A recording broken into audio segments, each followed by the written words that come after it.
I am watching every 90s anime in release order starting with the winter season of 1990. If a show released before that, I won't be covering it. If a show has a season 1 that came out before 1990, I won't be watching season 2 or any of the movies or specials that came out in the 90s. I'll watch the entirety of every show minus a few exceptions here and there. I'll cover those when I get there. And this is part 4. First up, releasing May 21st, 1991, Yumemakura Baku Twilight Gekijo. This is 4 14-minute episodes, and each episode is a different story, sometimes with completely different art, and all of them are either scary or just eerie. The first one stars Mibu here. He's a college student and a bit of a lazy dude. One day in class, he sees this girl light up, all bright aura, flowery, and no one else seems to notice, so he gets curious. Her name is Ayabe. He asked this guy Himuro about it, and he can see it too. When she lights up, the blossoms around her are udonge blossoms, and as we all know, those are meant to bring death. Himuro warns Mibu to stay away from Ayabe, no matter what. He ignores this advice and follows her like a weirdo. Well, Himuro was following her too, and he sees them interact. Himuro accuses her of killing his brother with her aura, and that it should have been him that she used it on. He gets a little too touchy shaky, and Mibu comes in and punches him. While Himuro's on the ground, he warns Mibu to stay away from her again, but it's too late. Mibu and Ayabe smile at each other and they start dating, and things are going well, but he can't shake that warning that Himuro gave him. So he does some research and learns about yumemakura, and then Ayabe comes into this room and admits to being yumemakura. All you need to know about yumemakura, it's something that lives inside of her. It's kind of immortal, and when it comes out, it needs to sleep with a man and then eat him. Well, they start to get it on. He don't care. He's like, whatever, man, just like let's just do it. I need this. Even if you gonna eat me, I'm in. Some dudes just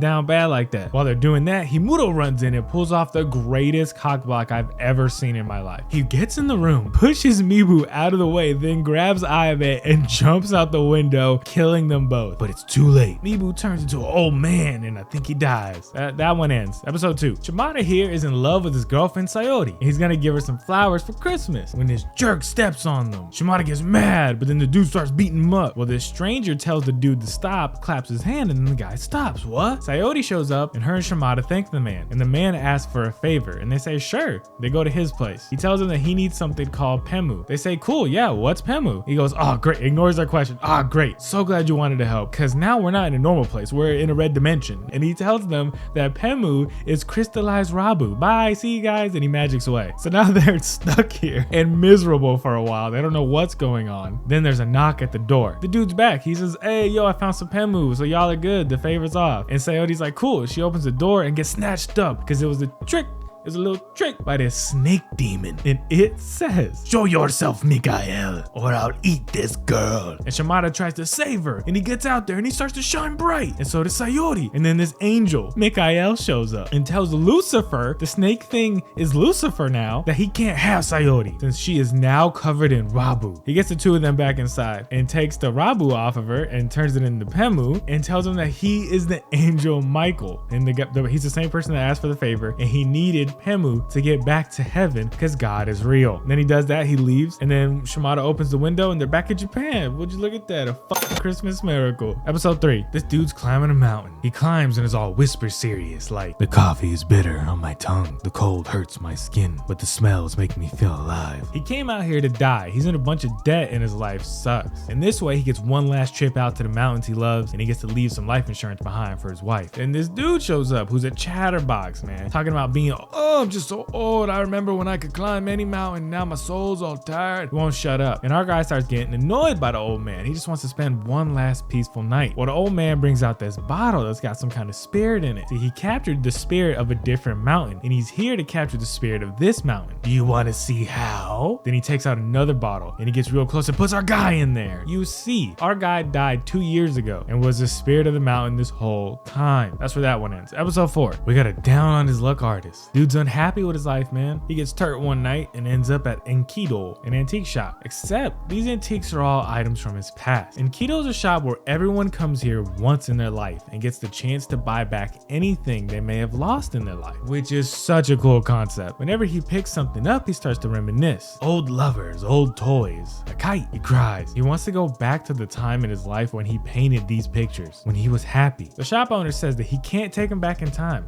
No one can, but he can let him rewatch his entire life, and he gives him an item to hold. While holding it, he will relive his life up to the point he walked into the shop, but if he lets go, the visions will stop. So he does it for a while, rewatching himself with his old lover. She gets pregnant and he doesn't want her to keep it, and then they argue and he pushes her and she miscarries. Fucked up. Then when he comes back to reality, he's back in that street, man, just sad with his homies. That's it. That's where the show ends. I give it. Check out this little thing that the mountain climber had to make coffee out while mountain climbing. That's neat, little fold out paper coffee thing. Out of 10. Up next, releasing May 21st, 1991, Abashira Ika. This is 4 18-minute episodes, and this one's by Go Nagai, the same creator as Shuten Doji from part 1. It takes place somewhere in the future, and this is the Abashira crime family. You got Papa, you got Naojiro, Kichiza, Goemon, and Kikunosuke. They're the most notorious crime family in the world, and this is their last heist. Kikunosuke is turning 16, and it was her dead mother's wish that when she did, they revealed that she was actually a woman, not a man, and ended the Abashira crime family so that she could grow up as a regular girl. And all of them got special powers and stuff. They bust into this bank where the cashiers are all jacked women. Now the Abashiras got a big bounty on their heads, and the women start shooting at them. But the acrobat brother, Goemon, he catches all the bullets and he starts flicking them back at them and takes out a bunch of them. And the bank manager pushes this button, a bunch of crazy guns come out, and the cops show up and say that everyone gets the green light to stop them no matter what. Kikunosuke starts fighting the bank boss, and it's a tough fight where she loses her clothes and has to use the Abashira crime family's most secret technique, and then she wins. When she beats the bank boss, they get their money, cause an explosion, and then use the money as a distraction to get away. All the cops start like going for it. And then when they get back home, Papa says it's time for them to join the non-criminal world, go to school and get jobs. So he sends Kikunosuke to school, and she starts going to Saint Paradise School under the name Reiko, right? She's shown to her dorm, which is a prison cell, and that night one of the students gets guillotined. Then the next morning she's late for class and gets into a fight with her teacher, beats him pretty easy, and everyone in class starts freaking out. You see, this is a school for murderers. They teach you how to kill and be crazy. Every year, hundreds of kids enroll not knowing, and only a few of them graduate. How do their parents not know this? Does this school not have hundreds of angry parents? Their reviews have to be terrible. The teacher that Kikunosuke beat gets killed for losing to a student, and then she gets called to this room where she gets paralyzed and beat up by the other teachers, and then dropped back off in her room. They were teaching her a lesson, and she shares her room with Yukiko. And Yukiko helps her out. She nurses her a little bit, and they get kind of close in the short amount of time that they've known each other. And then the bad guys kidnap Yukiko and come back in disguise to try to trick Kikunosuke. You know, they're just trying to torture her, but she can tell it's not her because of her scent, and she kills them. Then she runs out to get Yukiko back, but stops to get the other students for help. And it takes a second of convincing, but with the help of Bonchou here, this beaver, they agree to help. Also, her brother Goemon is on the way because he misses her. And then Papa wakes up in the middle of the night because he had a premonition that he sent his daughter to a murder school, and he gets his sons ready. He gets there and is fighting a bunch of the teachers and the principal, while the students start fighting teachers too, one of whom can breathe fire, and there's lots of death. One of the teachers is a woman who hits Kiku with the clothes melting ray, of course. Now Bonchou, he has been secretly getting students ready for this kind of situation. He wants to run the school himself, so he's gonna betray Kiku, and they grab Yukiko and Goemon and they take them hostage. She doesn't know what to do, but then Yuki gets free, and Bonchou shoots her in the head, and then they capture Kikunosuke. Then Bonchou's holding a ceremony because all the teachers are dead, and with him and all his goons all put on these white tuxes, and it's looking grim for our heroes. When Kichiza shows up, and he starts blowing up a bunch of the people, and he blows off Bonchou's hand, and the Abashiras get free, and then it becomes a let me finish this myself situation, and Kikunosuke uses her magic powers to tear his body apart. She can do that. They free the rest of the students, and Kiku cries because of all that shit that just happened was real traumatizing. Then they go home together. Then it cuts to years later where Kikunosuke has a son. She named him Kiku, and Papa's a grandpa, and everybody's all happy. That's it. I give it. The brothers and the father are way too into watching her change. It's their sister, his daughter, real daughter. Out of 10. Up next, releasing May 21st, 1991, Akai Hayate. This is 4 episodes. There's a shadow government of ninjas called the Shinogata, and in that group there are 6 warriors who can don this crazy shadow armor that gives them superpowers. And now the leader of the Shinogata was Hayate's father, but Hayate has killed his father and is being chased by other ninjas. He's with Ikaku, Shuri, and his sister Shiori. Ikaku and Shuri also have the special armor. Later they show how crazy strong these armors were. I don't get why they just don't use them right now. Anyways, they're being chased and they split up so they all don't get caught. But while running, Hayate gets hit with an attack. And him and Shiori end up in a cave. He's bleeding out and he knows he's not gonna make it. So he uses a forbidden technique and puts his soul into Shiori's body. After that, she stumbles into town and is found by this boxer, Jun. And this turns into a boxing anime for a little bit. It happens so hard that I thought this is just what the show was about now. But nah. She's hiding out there, falls in love with Jun and watches his match, but eventually some ninjas show up and try to nab her. Then her brother takes over his body and dons his shadow armor. And he beats up another shadow armor wearer to save his sister, but every time he takes over her body, he eats up a piece of her soul, and it's not something they want to use lightly. Also, this is Genbu, and he's pulling the evil strings at the Shinogata, and it has Hayate's body in a tank. Now the clans are split, and some of them are at war, but Ikkaku hasn't chosen a side. He finds Shiori being attacked, and he helps her out. His shadow armor controls gravity, and he crushes these dudes. He lets her know that Shuri is looking for her, and that she'll be safe with him. Genbu is trying to get Ikkaku on his side, and when he declines, Genbu sends an assassin after him. The assassin's plan is to take away all the shadows so Ikkaku can't summon his shadow armor. So they take out all the lights because there's no shadows in complete darkness, and they need to use nearby shadows to summon the armor. That's kind of neat. And Ikkaku's getting beat, but he uses his big ball necklace as a distraction and punches the assassin one good time in the tummy, beating him. But then a bunch of ninjas show up, but some stuff explodes in the background, and the light from the fire casts shadows. He can summon his armor and beats them all. Well, during that, Shuri was making some moves to take down Genbu. They take out some of the opposition, some of his hidden spies. Shuri has a right-hand woman named Reiko, and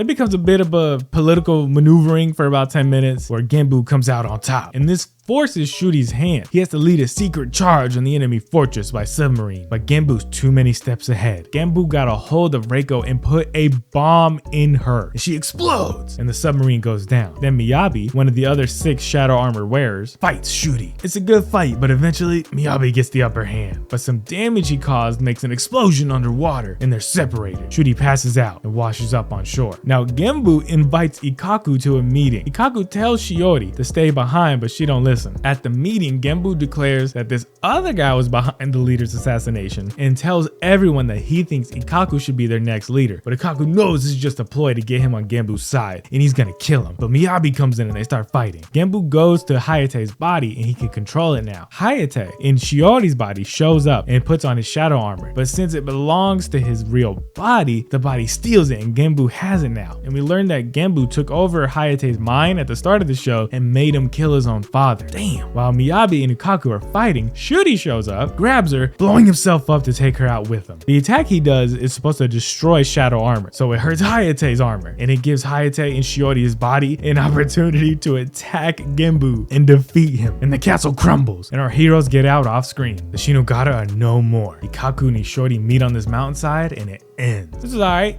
I give it, when the bad guys die, they call. Out of 10. Up next, released in May 21st, 1991, Eguchi Hisashi no Kotobikiu Gorosho. This is 4 8-minute episodes. The first 2 episodes of this show are about a vulgar family. They pop boners and got stinky feet. That's all it was about. The 3rd episode is about a boxing dude, and one guy's trying to not have sex before a fight or he won't make weight, and the other guy uses his girlfriend to seduce him and he makes him have that sex so he doesn't make weight, and then the other guy wins by default, but he feels like he didn't earn the victory. And then the 4th episode of this, there's a Godzilla about to attack, so the defense force has to stop it, and they awaken a different monster that can defeat that Godzilla, and when that monster wins, it starts rampaging itself. We know that that monster is weak to this other monster who beats it, and then that monster starts rampaging, but that monster is friends with this guy here who asks it to leave, and it does. But later that week, this different monster attacks, but it's weak to women, so they make a girl big and it stops the monster. And last, this green dude shows up and the professor makes himself big and chops it. That's it. I give it this. And the previous shows were all part of Studio Period's video magazine Anime V Comic, Rentaman. It was some kind of special thing. I think they released a VHS that just had these shows on it, and that's why they all came out on the same day. That's pretty neat. Out of 10. Up next, released in May 21st, 1991, Honoo no Tenkosei, or Blazing Transfer Student. This is 2 episodes, and this is Noboru. He just transferred to Giakuniki Private School. On his first day, he's late, because this is the time he was told to arrive. The student at the gate, Koichi, he ain't having it. Late on your first day? What? The teacher told me to be here at this time. What? If a teacher told you to die, would you? Shocka! Everybody's shocked. Whoa. They argue and are about to fight until Yukari shows up. It stops Koichi from being a jerk. Noboru gets to class, gets the back seat, but this guy Saburo wants it, so he challenges him to a fight. At this school, when you have a dispute, you gotta box about it. But Saburo, when he threw him the gloves, they were tied together, so he can't fight back and he loses. Later, Koichi and Saburo, they're gonna fight over who gets Yukari. Koichi's about to win, but Saburo does some wacky glove nunchucks attack and he wins the fight. Then Nobuto makes a dramatic entrance. It's kind of funny. He's all the way at the top of a tower and then he just walks all the way down and he challenges him. They fight for a little bit and Saburo does a crazy punch and knocks out Nobuto, winning Yukari. Nobuto starts training and he comes up with his own crazy punch, some kind of train thing.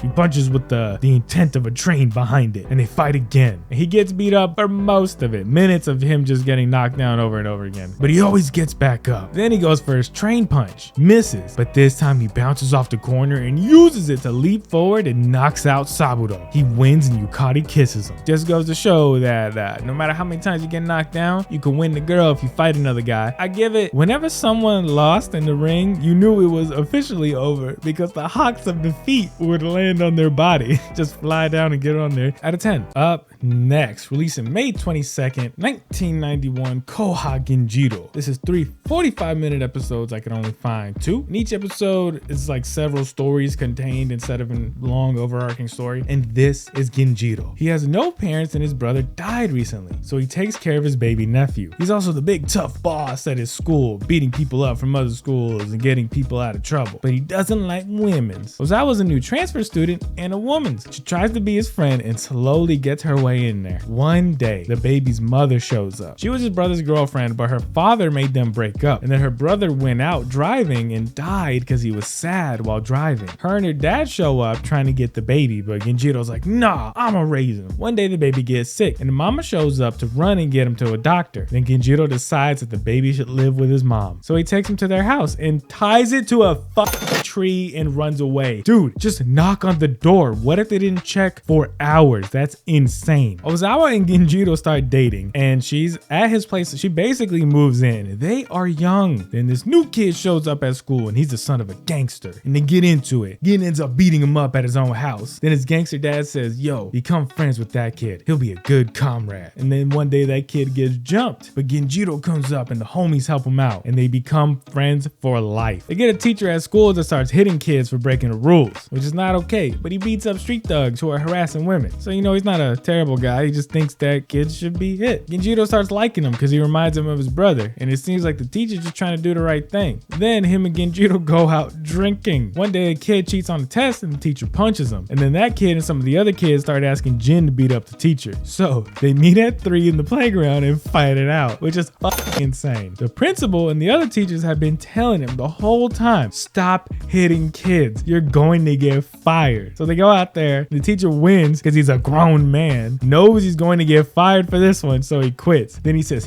no matter what school I end up in, I'll remember you, kid. All of you be good kids. Dude, he shouldn't be allowed in schools. Some rich kids start picking on the kids from Genjiro's school for being poor, so they have a school off about it. The girls of each school take tests and see who scores the highest on the test, and the poor school wins. Whoa, yeah. Then the boys have a race, and Genjiro wins. Whoa, yeah. That took 20 minutes. They get a new kid at school who is cool as AF, man. He starts going after Ozawa. He grabs and kisses her, and Ozawa's like, why won't you stand up for me, Genjiro? And Genjiro's all like, man, I don't really care. And then that new kid gets into a big fight and she tends to his wounds. He's truly in love. Genjiro still doesn't care. But then Genjiro and that guy have a I respect you so much fight where Ginjiro wins. And then when Ginjiro wins, he drags that dude and puts him on a train to Hokkaido. I don't know why. That's it. I couldn't find episode 3. I give it a little intro to the start of the show. It's got a little pirate alligator with some guns. He could be a crocodile. I don't know. Out of 10. Up next, releasing May 22nd, 1991, Gundam 0083. This one is 13 episodes, and I know I said I wouldn't be covering shows that came out in the 80s and had more seasons in the 90s, but I'm breaking that rule. There's gonna be a lot of things you don't get if you've never seen Gundam, but stick with me and you're gonna forget that you don't understand. And who knows, I might do all of Gundam one day. It opens up with some training. The Albion delivers 2 Gundam prototypes, Unit 1s and 2, to a base in Australia. The real names are Zephranthes and Phasalis, but they call them 1 and 2 in the show. show, and they're here to test them out. And this is our main guy, Ko. When Ko sees them, he's in awe. Real Gundams, whoa! They're gonna choose test pilots from among some of the soldiers here, and they're looking for a pilot that can really push the unit to their limits. And this is Nina Purpleton. She's the Gundam's chief engineer. A Zeon group heard that the Albion was transferring the units here, and they're gonna try to get them. They got a man on the inside, and they infiltrate all spy style. And this is Gato. Gato gets snuck into the base pretty easy, walks into the Gundam room, and gets Unit 2. It's his now, that easy. I mean, damn, there ain't no keys or nothing. The unit is also equipped with a nuke, and then Ko gets into Unit 1, and then the other Zeon members, they start barraging the base with missiles, and everyone mechs up and a battle starts. Ko is shook because this is his first real battle. He holds his own, but he gets bested and Gato gets away. Nina is freaking out. Her friend Mora's all chill, like, yo, what's wrong? So Ko's a little shook, but Lieutenant Burning snaps him out of it, and the group goes after the Zeon forces. They catch up to him and have another skirmish, and a shuttle's here to get Gato. It's flying in, and Ko is hesitant to fire because he's never killed anyone before, but he does it, and the shuttle blows up, and then more of their team dies in the fight while trying to chase Gato through the fog, and Burning gives them a speech. Who cares how good Gato is? You have to kill him regardless of his skill. You're only scaring yourselves. Hesitate and die.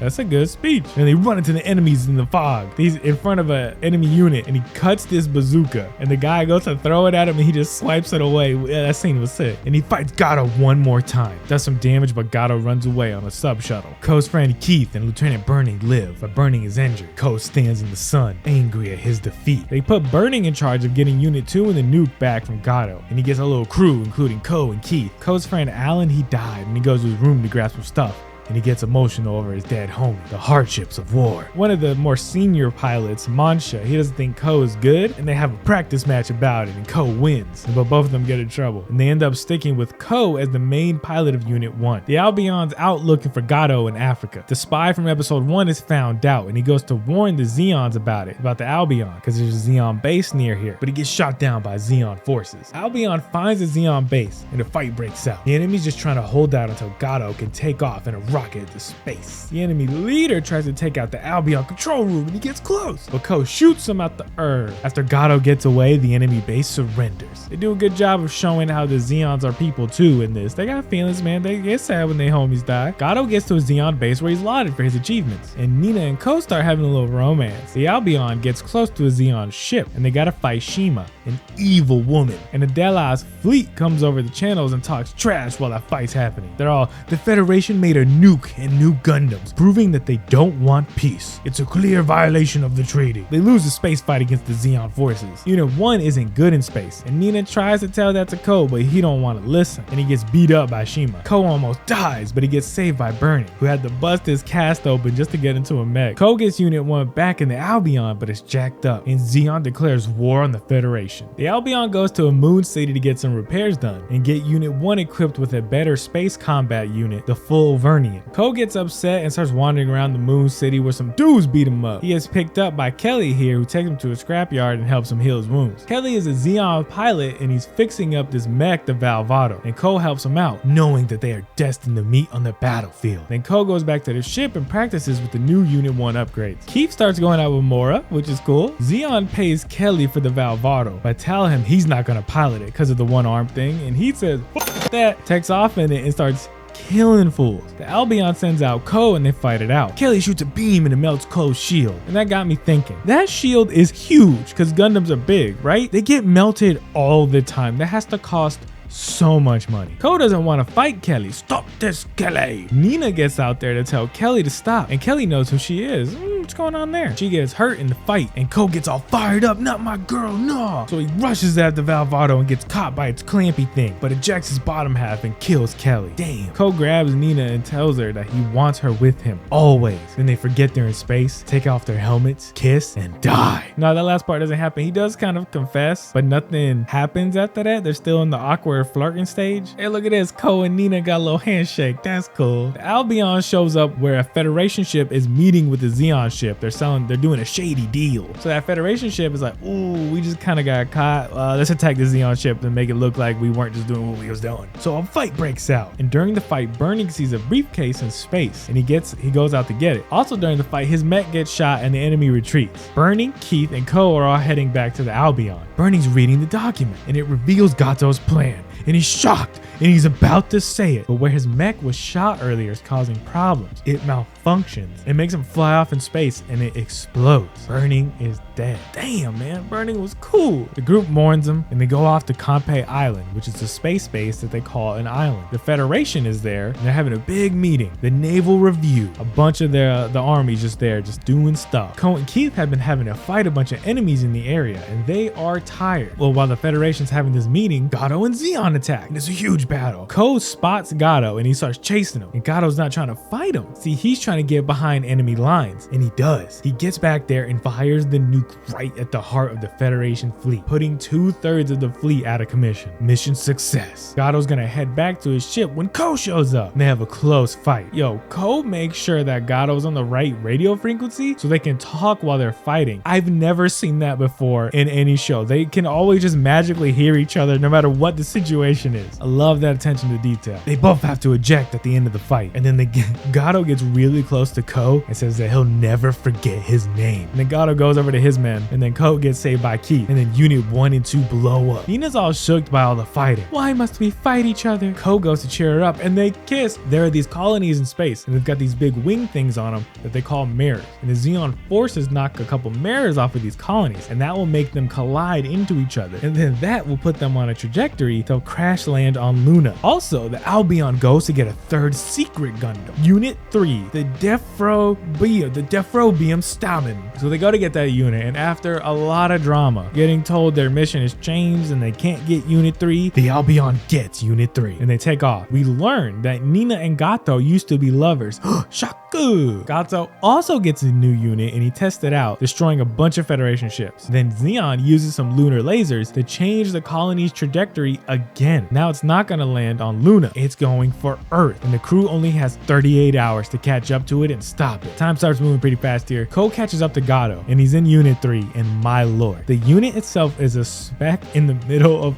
all this armor and weaponry. See, these are mobile armors, not mobile units. There's a difference. And the Albion is trying to stop the colonies crashing. And then Shima betrays the head of Zeon. She wants to rule. And the Albion fails to stop the colonies, but the Federations have a backup plan to stop it from blowing up. They got a big solar laser that's gonna destroy it, and they gotta charge it up. But Gato stops that laser from shooting a full power blast, and it barely affects the colony. It's still gonna crash. And things calm down for a moment there, but the fight picks back up. And then Ko's fighting Shima. She runs into the end of his gun, dude, and blasts her. It was sick. She's dead. Nina heads off to the colony and Gato is there changing the trajectory one last time. And Nina confronts him, saying that she loved him. And he says that's in the past. You need to let that go. Ko shows up and shoots Gato, but he still manages to change the trajectory. And then Nina's dumbass grabs Gato's gun and stops Ko from shooting Gato. She says, there's no more reason to fight. There's a lot more reasons to fight, you dum-dum. She leaves with Gato. Gato knocks her out by punching her softly in the tummy and has one of his men take Nina to safety. And then Ko and Gato get in their mechs and it's time for a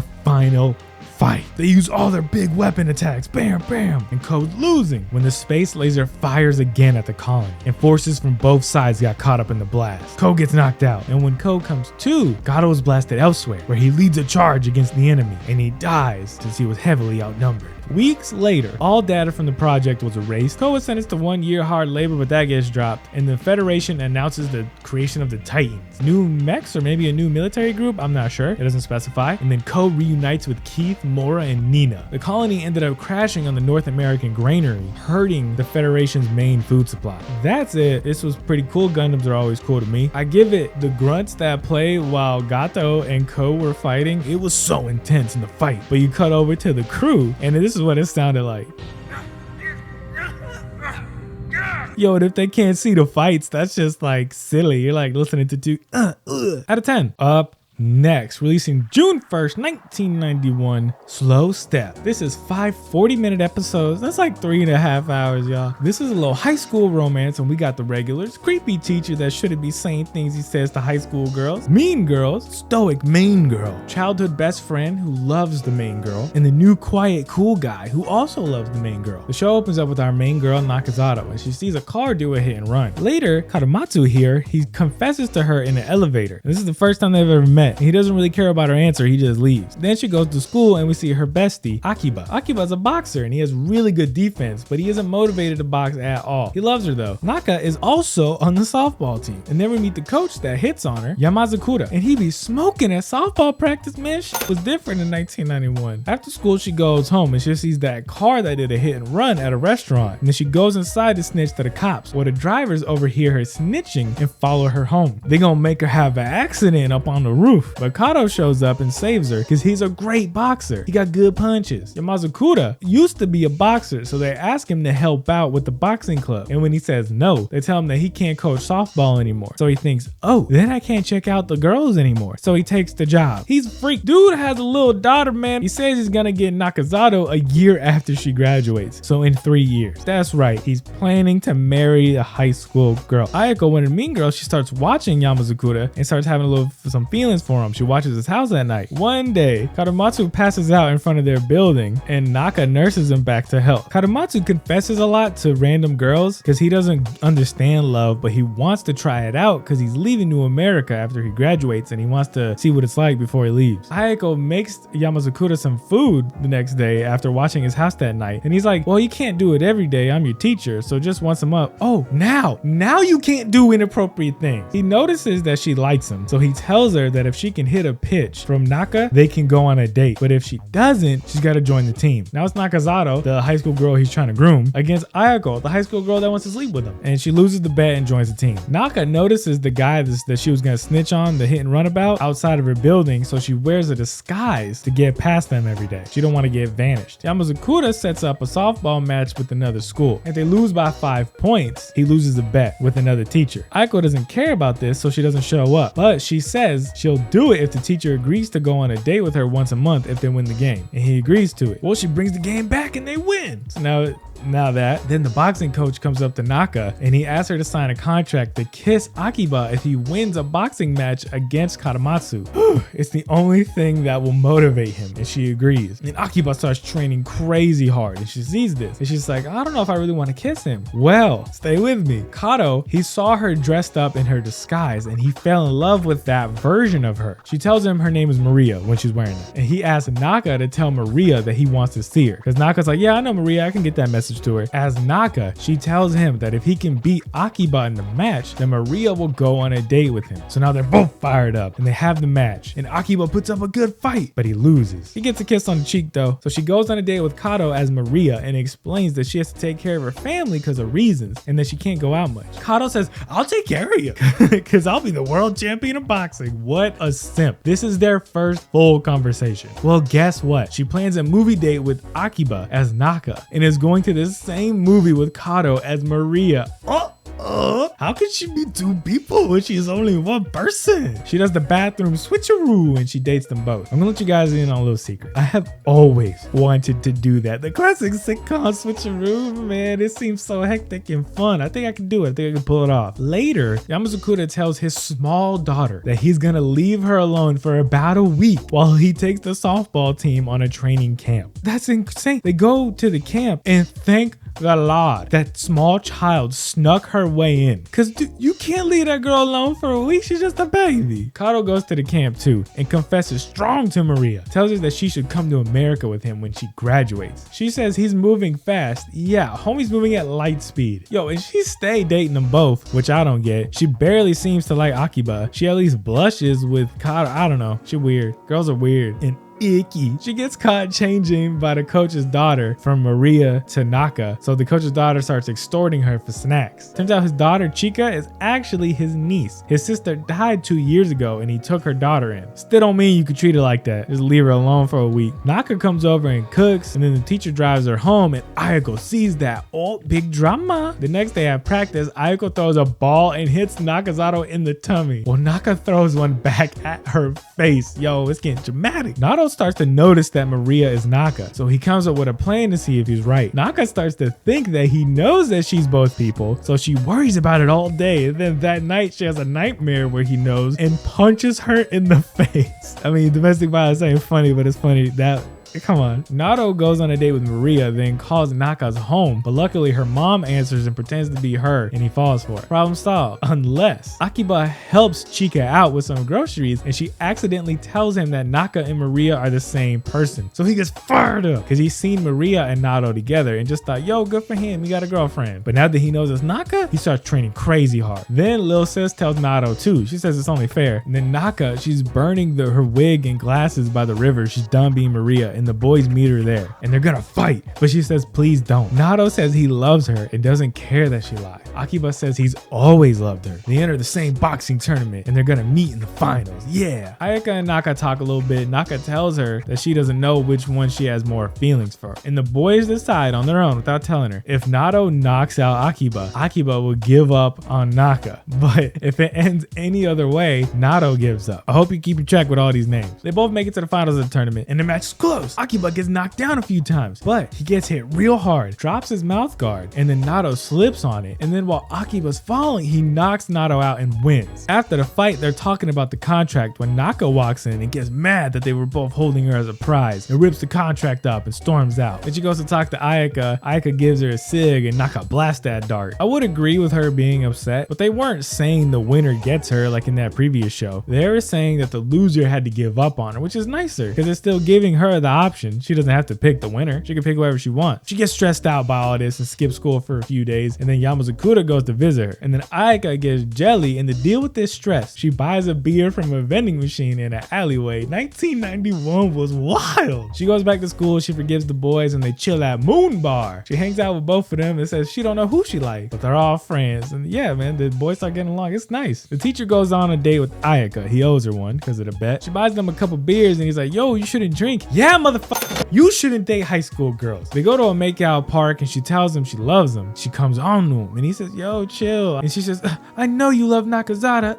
And then she cries and runs away. And then they make it to the finals of a softball tournament and they lose because Ayaka's sad and she quits the team. The school gets a new teacher. He's just a normal, chill dude who becomes the new softball coach. Hey, this is the first time they showed this part. It was late in the show, but Yamazakura just be grabbing girls' butts and boobs all the time. Well, the new teacher isn't good with women, and he notices that Yamazakura is really great at just molesting them, so he asks him for help. Ayaka comes back to the softball team, and the new teacher, when women touch him, he passes out, but when Ayaka touches him, it's okay. Holy shit, look at that. Now this grown man can get with a high school girl. So cool. The show rocks. Yamazakura picks out boxing again. He feels that fire in his heart after watching the two boys try their hardest, but then Chika gets hit by a car, which came out of nowhere. She just broke a leg, so Nakazato starts helping them out, and we learn that the teacher is 8 years older than her. Not the worst age gap. It's really bad when it's like high school age gap. Dog. Also, the school, man, they have some kind of winter cotillion where all the kids dress up and hang out like there's teachers flirting with students. I don't know where the fuck they go to public school, but don't nothing like that happen where I'm from. And I'm from the street.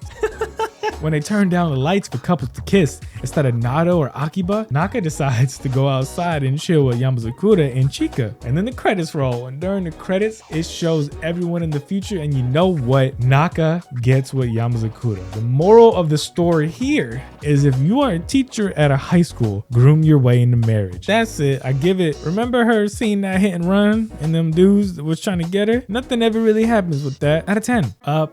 Next, releasing June 1st, 1991, RG Veda. This is two 40-minute episodes and is based on a 10-volume manga, and these 2 episodes take place in the middle of the manga. So there are some details I don't know, but I will do my best. That's all any of us really can do. The dub for this show has some classic voice actors too. It's like these were the only people that were allowed to voice act in the 90s. We got Misty. I am not a puppy, you know. Joey Wheeler. Hey, you know me. I'm just here for the ride. Crispin Freeman. To think that 3 of the 4 warlords of heaven were each one of the 6 stars. 300 years ago, Taisha Kuten rebelled against the heavenly emperor, killing him in Ashura-o and becoming the emperor himself. Now his evil is law. There's a prophecy though. 6 warriors called the 6 stars will come together and destroy all the evil on earth, and they will be led by one of the Ashura race, a race long thought lost. Well, we see some of them beating up some bad guys at the start. Oh man, it shows Taisha's throne room. It looks cool as hell. He's told that prophecy, and they know that 5 of the warriors have already gathered. We have Ashura, the main one from the Ashura clan. Ashura is genderless. They were born this way as a curse, so they could not have children and continue their race. Yasha, head of the Yasha clan. Ryu, king of the Western Dragon tribe. Kurura, queen of the Kurura tribe. And Soma, this ninja here. They travel around looking for the other warrior and defeating evil. They end up at these ruins where Ashura has a dream of this little girl crying, but she wakes up and looks at the ruins of the Yasha kingdom, and Yasha joins her. This is Kujaku. His character shows up and helps the heroes out sometimes. He's all mysterious. While Yasha and Ashura are chilling, they see some butterflies that Yasha doesn't like, so he starts cutting them up, and they multiply, and they surround and cover Yasha. They're gonna get Ashura too, but Kurura uses her bird attack to save Ashura, and she tries to help Yasha, but he glows big and vanishes. Cut to Kendappa. She's playing a harp for Taisha when a string breaks, and Taisha learns where Yasha's been taken. Then Kendappa hears this and then sends some info to the Ashura. She's a spy. Kurura knows about where he might have been taken by an ice demon that hates the Yasha clan, but she doesn't know the location of the kingdom. Kujaku does know where that place might be. Why does he know? Mysterious. Yasha is being held in ice by the slow ice demon. Soma shows up and lets them know it's a trap because she got the information from Kendappa, but they gotta go get Yasha, so they're gonna just walk into this trap. They get past the demon seal and then they fight some demon snakes and ice men and troops sent by Taisha. Ashura summons this sword that leads to Yasha's sword, and it leads Ashura to him, where Ashura has to fight a mind-controlled Yasha, but Yasha stabs his own leg to break from his mind control. Then they fight the ice demon and Ashura stabs her with the special sword, setting her free. The demon gives a speech about being sad and lonely before she passes on, and the castle crumbles. Her heroes get out off screen. Ashura's special sword will also lead to the final warrior, and it takes them to Taisha's castle. That night is the anniversary of Taisha taking over heaven, so his castle is going to be open to the public. See, Ashura's mother betrayed their father and was going to kill Ashura. Now she's Taisha's queen, so they go to the castle celebration. Ashura breaks from the group and starts to explore the castle. They meet their half brother and mother. When mother sees Ashura, she starts to freak out for a little bit, which causes Ashura to awaken to some powers, some blow stuff up powers. Taisha hears the explosions and doesn't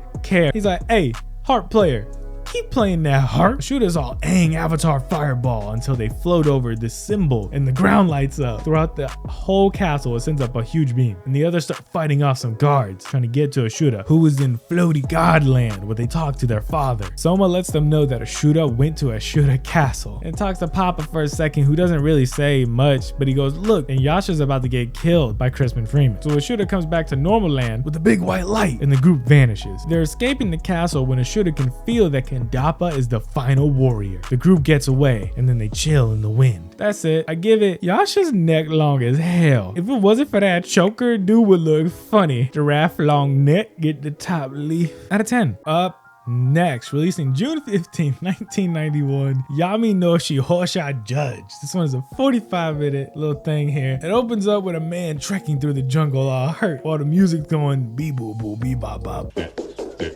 He's being hunted down by Goggles here and gets got. Katora got Oma, who works at this office. He's an easygoing guy that doesn't take things too seriously. He doesn't care when he's mistreated at work. He's just chill. He's got a girlfriend, Nanase. And this is Ryuji. He's a higher up at that office, and he's sleeping with this girl Keiko, who works there and has convinced her to embezzle money from the company. He also does some shady stuff for somebody higher than him in the company, Kawamata. Keiko gets found out for embezzling that money and goes on a run, and she calls Oma to ask him to tell Ryuji Ryuchi that she's safe and she's not gonna snitch. Well, when Oma tells Ryuchi this, Ryuchi beats him up and tells him to keep his mouth shut. And maybe there's a promotion in it for him. It's a mixed message. Then a cop comes in and tells them that Keiko was found dead in the warehouse. Ryuchi's all, yes, he had her killed. Strap in, because the train is about to go off the rails. And as we all know, a train needs rails. That night, Oma dresses up and grabs his favorite parrot and a book made of skin. Ryuchi is driving when his car is swarmed by birds and he gets out, is attacked by the birds, and then his tongue is nailed down to his chin. You see, Oma is the judge of darkness. When a criminal gets away with a foul crime and the normal law lets down the victim, the judge of darkness handles the case. He carries the statute book of darkness that has all the laws of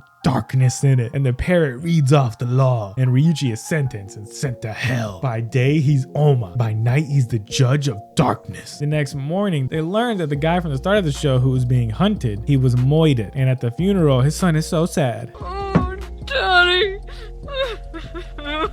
Oh, Daddy. That night, Oma touches his book and sees that Kawamata, that guy's best friend, was responsible for his death. And Kawamata's eyes do not belong in this show. Oma starts messing with him. He gets some phone calls with the dead guy's voice. Well, this man here approaches Kawamata, and Kawamata makes him leave because he doesn't want to talk to a stranger, but the man puts a seal on him and gives him his card. That seal later on protects him from an attack from Oma. Then Kawamata grabs the card and calls that guy, and we learn that spirits can make claims against the living, and the living are punished even though they did nothing wrong, and that this man is the attorney that operates in the court of darkness. And the attorney pulls out a juice box that I thought was a pack of cigarettes. Kawamata is saying that his friend was sent to that country for work and ended up killed there, and that's why his spirit is blaming Kawamata, because it wasn't Kawamata that was sent. He had nothing to do with the Moida. They go camping in the mountains. Oma meets them there and tries to attack them, and the attorney shows himself, and after a magic fight, they come to a stalemate. Then Oma sends his parrot, and it puts this triangle scar on Kawamata's head, which is a subpoena to the Supreme Court of Darkness, where they present their case in front of the 10 judges of hell. Oma accuses him of plotting his friend's murder to climb higher at the company, and the attorney denies this. And then he brings the victim out, and he says that Kawamata would have never set him up like that. He was my best friend, and the case is looking thin. Oma only has circumstantial evidence at best. Hearsay. Objection. Hearing his dead bestie say all that kind of makes Kawamata stagger a little bit, and he walks backwards to this mirror. And that mirror, as we all know, always shows your true thoughts and feelings. And then the Kawamata in the mirror confesses to the crime, saying that he did it. He paid them to kill his friend because he was jealous of him. The him in the mirror comes out and chokes the regular him. And his attorney says, "Get away from there, Kawamata.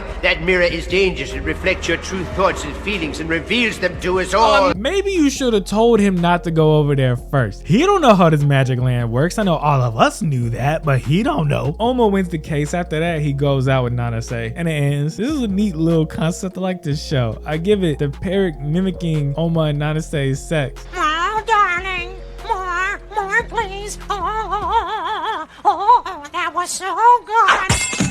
I just hate that awful parrot. Out of 10. Up next, releasing June 16th, 1991, Michitekuru Toki no Muko. We got Leslie and Gilbert here, and they're gonna go explore a cave. Leslie only told this reporter Flora that he was coming down to this cave. While in the cave, Leslie shows Gilbert his amulet, which has a drawing of a red deer on it. It's been passed down in his family for years, and then we cut to the past, where a past version of him is a village boy who is in love with a girl and obsessed with the red deer. It's mostly a legend, but he goes out hunting for it one day and catches the red deer and becomes a legend himself in this village. They make him the necklace with the deer on it. Well, he made a sculpting of the girl he loves one day, and a passing tribe sees it and raids his village and steals her away, and he leaves to get her back. Return to the present. They fall deep into the cave while trying to leave. We see the girl Flora has a red deer birthmark on her arm. Cut to a different past where some white men wash up on this island. One of them falls in love with an island native, and they have a romance. While they're out, like kissing and stuff, they find a deer painting on the island. island. The natives then decide to help the white men build the boat as they can sense an imminent island volcano death, and they manage to get off the island. Back to the present, the cave is caving in, and the tide is about to overcome Gilbert and Leslie, and Gilbert falls in. Oh no! It looks like it's over when Flora shows up to save him. When she saves him, her dear birthmark goes away, and his necklace falls into the water, and that's where it ends. This is a neat little movie. You know, they just keep being reborn and finding each other and falling in love. I give it, yo, on the island, some bad dudes showed up at one point, and then this guy, he just goes up and starts fighting them all. He's like,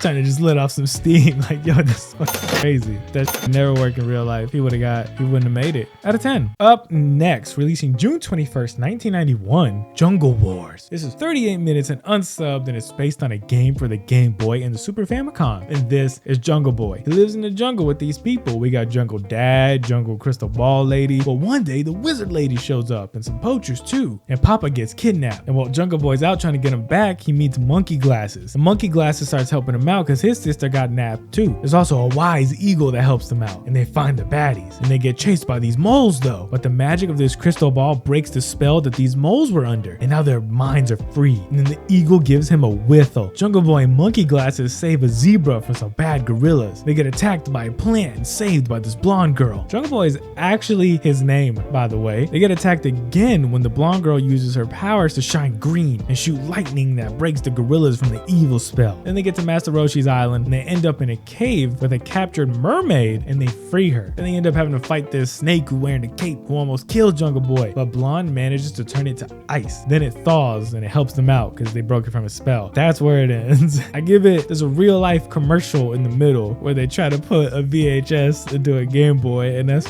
funny to me. Out of 10. Up next, releasing June 29th, 1991, the Nadia movie. Hour and a half long. Yo, we covered the show in part 1. That's sick. While looking into this movie, I learned that Nadia is created by the same guy who did Evangelion, Hideaki Anno. And Nadia was meant to be a precursor to Eva. At the end of the show, 16 lights are seen coming out of Red Noah, and those were supposed to be the 16 angels in Evangelion. Isn't that fucking neat? This takes place 3 years after the show ended, and Nadia has been living in London, away from Jean, because she's trying to be a journalist / writer. She's writing the show down, and the start of this movie recaps a lot of it for us. I'd say about 24 minutes. Jean still lives at his house and finds this girl washed up on the beach, and he helps her recover. She's a little amnesia-y, and her name is Fuzzy. Back to Nadia. Human evaporation is a big issue, and the place Nadia works at, everybody in there leaves to go get a scoop, and they don't take her seriously because she's a woman in olden times, so they leave her behind. Well, she gets a call from someone who says that he's got a real big scoop and goes to meet him that night. She gets the scoop. It's these papers and files, but they get chased by these suits, and one of them got big hands. The guy she's with shoots one of them and it evaporates. What? But he also gets shot. Ugh. And then he dies to some other goons, and Nadia gets away. She takes the envelope and mails it to Jean. She learns about a scientist named Dr. Hola, who was doing some god science and was shunned by the science community, and the scoop papers seem to point to him. Back at her job, she's trying to tell everybody what she learned when she gets called to the big boss's office. He shoots her with a go-to-sleep gun, then sticks a small laser stick in his ear and uses his radio thingy. She wakes up in the Neo-Atlanteans base. That's right, there's still some of them left. And she's been captured by Geiger. He wants to start a world war, and then when the world is weak from war, he's going to swoop in and take over. And he's using robots that are posing as important government figures to start this war. Geiger hires the Gravana crew to go get Fuzzy from Jean. So they break into Jean's place, hurt him, and get her. Look, I just think they would not do that, especially after the way the show ended. I'm just saying, feels like they took a step back with this one, and I really liked the show, so I'll continue. John sees the stuff that Nadia mailed him, and he learns where they're taking Fuzzy, so he chases after him. He gets there, and he shows up on a bike with a little firework on his helmet, and then he shoots it, and distracts him, and he grabs Fuzzy. Dog, John was making helicopters when a few years ago. What is that? In the show, he's had 3 years. Surely he has something better lying around. They get chased by some goons, and they get caught by tentacles from a submarine. They throw him in a cell with Nadia. Woo! The Gravana crew didn't get paid, so they're mad, and they start chasing after the submarine. Nadia tells John and Fuzzy that the evaporations are robots that are malfunctioning. That's what happens when the robot dies. Nadia is a little bit jealous of Fuzzy, and we learn that Fuzzy is Dr. Hola's daughter. Geiger wants the science papers that Nadia sent John, and John says no, and he makes him walk the you're gonna walk the plank. John's about to fall into the ocean where the there be a shark. But the Grandest crew shows up and attacks Geiger's sub to get their money. Nadia runs out to save John, but she gets shot in the arm. John jumps in to save her, and they recreate that moment from the show for a second where they're both holding hands and falling into the ocean when the Gravana crew saves them. They follow Geiger to his evil island to try and save the day. Hola is there and is mean to Fuzzy because she's a robot, not his real daughter. His real daughter died and he made her to help himself cope, but now he's all like, you're not really her, so why'd you fucking make her? The only reason these robots are possible is because they're using the power of old Atlantis. The crew gets to the island and war is about to start. They sneak into the enemy base, run around for a bit, get chased, find Hola and Fuzzy, and Hola, he just stays being mean to Fuzzy because she ain't a real girl, and they argue, and Geiger shows up and is gonna kill everyone in this room. When he goes to shoot Hola, Fuzzy gets in the way, and Hola throws some science juice and they get out of there. Robo Fuzzy, trying to save his life, really touched his heart. Hola comes around and decides to stop Geiger. Hola gets into the control room, walks over to the controls, and just starts the self-destruct sequence. The Gravana crew grabs Nadia and Jean and they start getting out of there. Geiger's base comes down and all of his robots around the world evaporate, preventing the war. Geiger and his island are blown up, and the heroes are watching the rubble when Fuzzy starts to evaporate. John, do you think I'll go to heaven? Do you think I can be reborn in another life? Before he can answer, she's gone. Damn, man, damn. They make her a grave, and Nadia goes back to London to keep trying to be a writer and write that book. Well, sometime later, we see a couple of books resting on Fuzzy's grave. So she did it. This movie was terrible. I give it, where was Mary? They didn't even mention her. Out of 10. Up next, releasing June 21st, 1991, Ippon Bonchou Montaro. This is two 45-minute episodes, and this is Montaro. He's been traveling Japan for half a year on his motorbike and just came back home. His family runs a little restaurant that only serves katsudon, but their business is being taken over by Bongo, this restaurant that opened up recently. And then he tells his dad that they need to serve more stuff, and his papa says no, and no way, and he storms out, and a customer shows up and asks for some katsudon. He's the chairman of the Bongo place. Montaro makes it because his dad isn't home, and the chairman only eats half the katsudon and leaves, which makes him mad. How dare he only eat some of my cooking? Now he's all fired up to be a better cook, and he goes to Bongo asking for a job, and they end up with disagreement. Montaro will have a cook-off with the head chef here, and the people will judge the food. If he wins, he can work here and learn. If he loses, he's got to do whatever the chairman says, and the chairman wants the katsudon taste. It's real good, and he has trouble imitating it. So basically, he just wants to hire Montaro's father. The contest is to make 50 hamburger steaks in 30 minutes. Montaro starts to practice, and he needs to chop onions fast for 50 dishes. So he comes up with an anime technique to cut onions. He practices on newspaper, hanging them up and slices down. And he does it for so long that he can't hold the knife anymore. Then he ties it to his arm. He's got to keep training. And then the day of the competition, the other chef puts the onions into a machine that chops them up. Montaro puts them on a skewer and chops them all wild-like. Then he takes them down and chops them up fast. They finish the food, let the people decide which tastes better, and Montaro wins. Using the machine made the food taste worse, and now he works at Bongo. And the chairman asked Montaro to make a bonito dish against Mimi here. It's just another competition, because she wants to prove that she's better than Montaro, and then she'll get a job working under the chairman. So Montaro practices cutting fish for a while. You gotta make the fish fast, and he's cutting it too slow. The day of the competition, he hangs the fish, cuts it a bunch, pieces fall perfectly on this plate, and then he jumps up and cuts some flower petals, and then they land and make it look pretty. She just does some regular shit while the main character wins, but the chairman thought that Mimi tasted better. While he won the competition, the chairman still chooses to take her as a student, and Montaro feels defeated, and it's gonna get better. Serious frame. He goes to Osaka to train. His dad gives him his favorite knife. Damn, man, that's touching. He meets Matsunosuke, his new friend with a cool shirt. He shows him around and they eat some good foods. Matsunosuke's family are somen makers, which are noodles. His dad wants to quit since no one wants to buy somen made by hand anymore, since it's more expensive than somen made by a machine. Well, his dad decides to enter a noodle festival because Montaro's gonna help him, and he's only got 3 days to prepare. He eats noodles and learns their ingredients. It's kind of cool. This one actually seems like a real technique. So he'll boil a whole thing of noodles, but then he'll take a little bit of the noodles out and put them in a bowl, and then wait like 10 seconds and take some more noodles out to try to gauge what the best mouthfeel is for the noodles, depending on how long he let them cook. And then he also makes his own sauce, and the noodles and sauce are good, but they still need something to really make them pop during the festival. They go get some sushi, and Montaro gets that fire in his eyes, and they decide to do the traditional bamboo noodle thing where they run the water through the bamboo. They come down to shoot, and you eat it from there. That'll get attention, but they get a terrible spot at the festival, and it turns out that somebody else is doing that bamboo thing, and Matsunosuke's dad's about to give up, but Montaro hits him with that never give up. It's wouldn't be a cooking show without competition. Someone who used to work for Pop starts talking mad shit for the festival. Montaro and Matsunosuke, they go out while they're thinking of a new plan. While they're looking at ice and fish, it gives Montaro an idea. The day of the festival. Noodles are all around, everyone loves it. The bad guys are doing great, but our guy's got a crazy move. Montaro cooks the noodles over here. Then he throws them in these huge ice cubes for people to grab and eat. It's pretty cool. He's really got to aim them over there. And they kill it. People can't get enough. One of the customers says it perfectly. Before eating the food, you feast on this beauty with your eyes. And the bad guy admits his defeat. And Mimi was there and she saw this. The fish in the ice are still alive and start swimming when the rain melts the ice. Nothing could make this day more perfect. That's it. It's just a cool little cooking show. I give it. Montaro is lost in thought this one time. So Matsunosuke says, hey man, your iced coffee is gonna get warm. You need to drink it. So he chugs it in a second. Bro, that's wild. Out of 10. Up next, releasing June 25th, 1991, Legend of the Dragon King. This is 12 45-minute episodes, and it holds a special little place in my heart because I watched it when I was just a little boy. And these are the Ryudo brothers, Amuro, Owaru, Suzuku, and Hajime. Their parents are dead and they live in this mansion, and they go to a school that was run by their grandfather. It's kind of in their lineage to work at this school. They also have enhanced abilities like being able to run over 100 miles per hour, and they can crush guns with their hands and just pick dudes up. They don't know why they have these powers, and they don't really care. They're just happy to be alive, man, and be with each other, and they live each day to its fullest. And this is Matsuri, their cousin. She's always coming over to help them out with the cooking and the chores. They're just a big old happy family. This is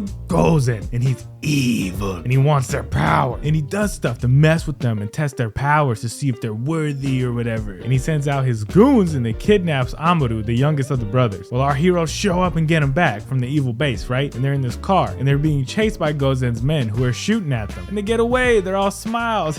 Wow, that was crazy. Then Amuro slides on Matsuri's shoulder. Oh, little guy's all tuckered out. Nah, little guy's all shot in the head, and everyone's shook. Oh no! But then he gets up and he walks onto this bridge where all the bad guys are. They're like military and stuff. Gozen's got all kind of people under his power. When Amuro walks out there, he explodes into a dragon. All those people go flying. They're all hurt or dead. And that's how the episode ends. Yes, him turning into a big sky dragon there. Well, the next episode, they don't even talk about it. Excuse me? He just, what? Y'all don't want to converse? Because Amuru's fine. And they're just living their lives. Like, that didn't happen. After that, Gozen puts one of his goons in charge of harassing the brothers, and dude, he cuts their power, freezes their bank account, stuff like that. Look at the water here jamming the music. My man got the maracas, and then the power cut out. Now he can't jam, man. That's criminal. Then goes, after harassing them for a while, goes and invites Hajime over for a conversation where he explains law. Oh, it's law time for some law. The Ryudo brothers come from a village hidden far away where the people are descendants of dragons. And dude says dragons a lot. Dragons,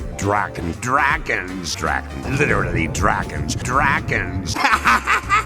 Just in case we weren't following. The other brothers come to get Hajime from Gozen's base, and they get caught, they get drugged and put on these train tracks, and they're gonna get hit by a train. So Hajime busts out of there and goes to save them, and they get home. Everything works out. Later, Gozen kidnaps Matsuri, and then he tells the Japanese army that they're gonna be doing some training in this spot, when really they're using the army to attack the brothers while the brothers try to get their cousin back. One of these army dudes try to stab homie in the neck, and the knife breaks on his dragon skin. The Ryudo brothers, man, they start killing people. It seems like they don't mind. I like that, because usually anime characters who are good guys are always like, no, you can't take a life, it's sacred. Well, our guys are more like, these fools are trying to kill us, so I'm down to kill them. During all the fighting, they drop a bomb on Amuro, who becomes a dragon again. And then the older brothers, Suzuku and Hajime, they blame Owaru because they said he was supposed to be watching Amuro. What was he supposed to do about a bomb? Dragon Amuro starts rampaging, and Gozen gets injected with dragon blood from a dragon person in that dragon village. And it gives him these powers, and he shoots Amuro dragon with some purple hand beams. Then dragon Amuro shoots a blast that Gozen, and it makes a huge crater, but he's all right. And then Amuro ends up in that hole. Gozen wants their blood since they're stronger dragon people than the other ones that he's been injecting himself with, you know, since it gives him crazy power. And when they start fighting, he's beating up the brothers, but dragon Amuro comes out of that hole and hits him again, and then he falls apart. Gozen is dead, and the day is saved, and the family goes home. Now now they have a new nemesis called Lady L. She works for this group called the Four Sisters who are trying to run the world from behind the scenes. And our guys, you know, they're getting attacked by arming people all the time, doing all this crazy stuff. They're like, hey, go to an amusement park.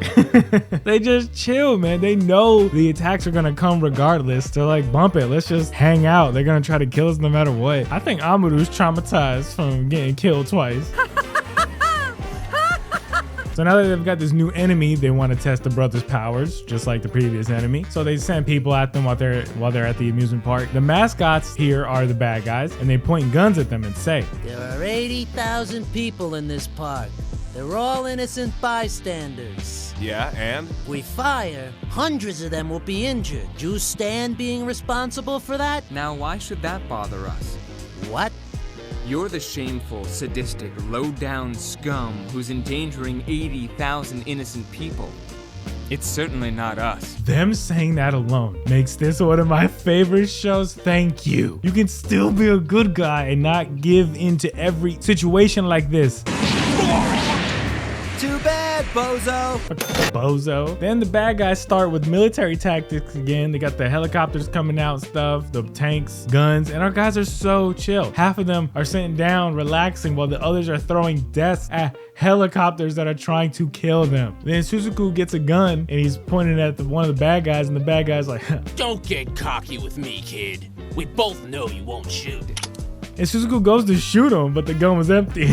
So he just crushes the guy. He was gonna shoot that fool. Then the bad guy blows himself up to take them all with him. And Suzuku, he gets caught in the blast and turns into a dragon for a moment, destroying the bridge. Then he goes back to normal. They just go to the next episode again, like we ain't gonna talk about that. So then Owaru and Amuru, they decide to go to a baseball game. They got some tickets from a guy they didn't know. And everyone thought that this was a good idea for some reason. Well, it was a trap. They want to dissect one of them and discover how they are. The tickets were a box seat, and this dude shows up while they're in there with some scary dog, and they just beat up the dogs and start running away. He kicks the shit out of this dog while running. They're like super dogs. They get away and beat up the bad guys with barely a scratch. While that's happening to them, Matsuri gets kidnapped again, and they get a note saying where she is. And it cuts to Lady L. She really kidnapped Matsuri and lied on the note so the brothers would go beat up her opposition. Like, she's got this file, it just says a file. Very to the point. I like it. So the brothers show up and start beating everybody up. Look at the brothers playing with guns. Like, they're just so chill. That guy's dead. That guy's dead. They beat up everyone there, and the people there get arrested. Matsuri gets returned to them, and this is when I noticed that they change outfits between every episode. That's neat. Most anime, it's just you got one outfit you wear for the rest of your life. These guys, they change clothes. The younger ones go swimming in Speedos later. I don't know what the hell that was about. Dude, did you just see those two boys do 2 laps underwater? 2 laps? That's 100 meters. An Olympic swimmer couldn't even do that. Like, no kidding. Yo, this stuff is great. Lady L shows up at the school and pays off the uncle to get a meeting with Suzuku. Listen to this. Oh, you don't mean to tell me that you have worries? What do you mean? The government is trying to kill him and his brothers once a week. Lady L puts people at the school to make sure other people don't try to get to the brothers. Matsuri takes a shower when we get to watch. Uncle takes the brothers out to Den to get Lady L alone with Suzuku. And he goes upstairs to meet her, thinking he's going to get some wine. He even says, he goes, "Why is the wine cellar upstairs?" When he sees that it's her, he's gonna dip because he knows who she is. But they're on a blimp and the room it's in the air. That's pretty neat. I don't know how they would have done that, especially without him feeling it. But hey, that's neat. She explains the Four Sister stuff to him and how they want the Ryudo brothers' dragon powers to help take over the world. He turns her down and she puts him in a tube and pumps gas in there to paralyze him. When he wakes up, he starts using dragon powers. Whoa, floating and laser beam hands, and bullets don't hurt him. He does enough damage to the blimp that it crashes, and then he becomes a big old fire dragon and starts attacking the city. Thousands dead. I'm telling you, he just starts blasting everything. And Lady L survives. How? He blew everything up. Hajime makes his way over to him and he tries to stop him, and he runs into Lady L and her bodyguard. And Lady L's bodyguard decides that now is the time to fight Hajime. You are ridiculous. He breaks her knife and punches her, and while she's flying in the air, a pillar of fire comes up. Yo, this show is sick. Lady L falls into the rubble after the fire attack, and while trying to calm down Suzuku, Hajime shoots a Hadouken at the dragon, and that makes it crumble, and Suzuku comes back to us in human form, naked. Lady L survived all of that somehow, and the world finds out about dragons. The family decides to go to a festival to have some fun.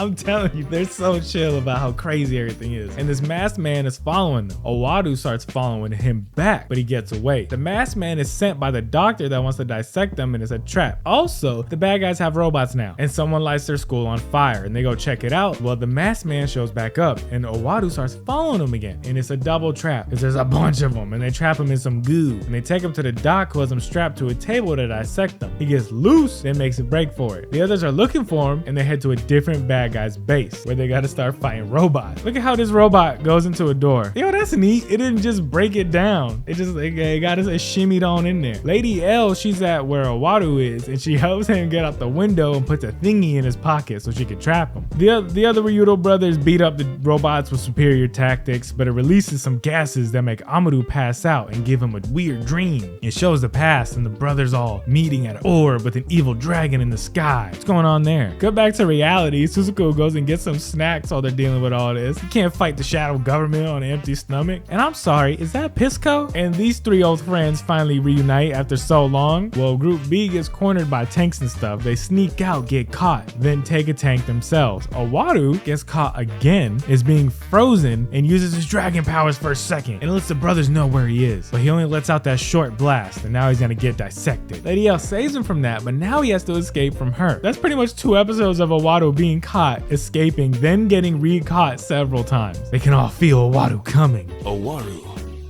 I feel him coming. I feel him too. And you do too? I feel Owaru is coming. I feel Owaru is coming. He's been captured by Lady L, and she flies overhead with him. Lady L puts him in an electric cage and is gonna take him to America. Hajime goes on his own to get him back. He gets in the airbase and makes Lady L tell him where Owadu is. When she does, he runs over to the plane that's got him, but it's a trap and he gets on the wrong plane. Meanwhile, Owadu gets out of his cage without turning into a dragon, but his plane is about to leave. So Hajime drives his plane into Owadu's plane to stop them from leaving. They both get out, but Owadu has reached his limit and turns into the white dragon. The bad guys are so stupid. They always get hype when the brothers turn into dragons like it's what they wanted. I mean, they're unstoppable. Why do they want this? I get that they want to use the power the brothers possess, but when it goes off against you, you're screwed. These things are unstoppable. Dragon Owadu starts messing everything up. He got strong voice magic. They ask Amadu to turn into a dragon to help out Owadu. Hajime can make them transform or untransform because he's their leader. And then Owadu turns into the black dragon and he fights the white dragon for a little bit until the brothers turn back to human. At one point, Jets try to shoot missiles at them, but they disintegrate before they can even get close. Then Hajime and Suzuku run into Lady L, who takes Matsuri hostage, and boy, they don't learn their lesson because that doesn't work at all. We see the 4 sisters who bow to a red curtain. I swear every episode we learn that the real villain isn't the real villain. They have another weird past dream where they gotta fight this evil demon guy, and they're the 4 dragon kings. So the brothers are just back to living their normal lives, but Lady L gets the brothers arrested for no reason. While they're in there getting interrogated, they get a morpho to look like Hajime, and he breaks them out of prison with explosions, and that makes everyone think that they're the real bad guys, and that starts a manhunt. Then these weird wispy ghost things from Dragon Town say some cryptic stuff, and they're trying to keep the dragon peace. Now the Ryudo brothers are on the run from every cop. 3 of the brothers gotta dress like ladies, but they shake them for a little bit. While they're running around, Lady L shows up and puts a bomb on Hajime that will blow up if he removes it. And he doesn't want to explode everybody nearby, so he agrees to go with them. But another bad guy's gonna screw over Lady L and sets the bomb off, so Hajime jumps to the ocean to blow up alone. They have another past dream where the 4 Dragon King brothers are talking to their goddess who tells them that their war will continue in 3,000 years. While Hajime is passed out in the ocean, the bad guys get him and they strap him to a table. The 3 homies that met earlier, they get a puppy and they meet up with the 3 brothers and Matsuri and help them escape Japan. The doctor starts trying to dissect Hajime, and it turns out that he also did experiments on his granddad. When nothing will pierce Hajime's skin, the doctor stabs a scalpel into his eye and takes it out, and Hajime finally snaps, turning into the blue dragon. His eye grows back when he transforms. Lady L shoots the doctor, then gets shot for being crazy by her own men. The blue dragon does gravity stuff, and he lifts a big ball of water into the air, along with the ship that he's on. Those weird dragon spirits are talking about helping our heroes, and they possess Amadu to show the brothers where Hajime is headed. He's floating the big water water ball in the ship towards America. The government tries to shoot a laser beam at him, but he destroys it. Lady L ain't dead. She talks to the blue dragon for a while until he heals some of her wounds, man.